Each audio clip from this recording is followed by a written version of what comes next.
Scheme for taxation of virtual digital assets. There has been a phenomenal increase in transaction in virtual digital assets. The magnitude and frequency of these transactions have made it imperative to provide for a specific tax regime. Accordingly, for the taxation of virtual digital assets, I propose to provide that any income from transfer of any virtual digital asset shall be taxed at the rate of 30%, 30%. No deduction in respect of any expenditure or allowance shall be allowed while computing such income except cost of acquisition. Further, loss from transfer of virtual digital asset cannot be set off against any other income.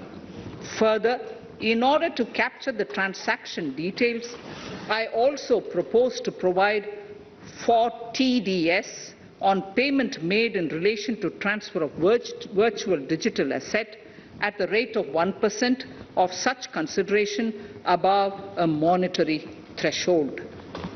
Gift of virtual digital asset is also proposed to be taxed in the hands of the recipient.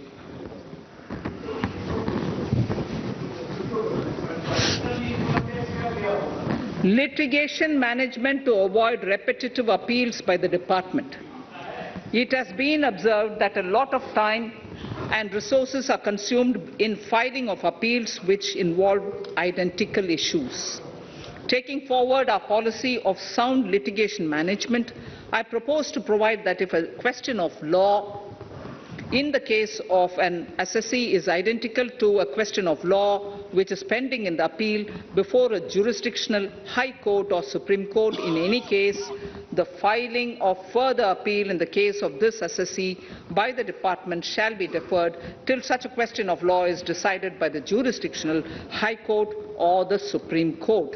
This will greatly help in reducing the repeated litigation between taxpayer and the department.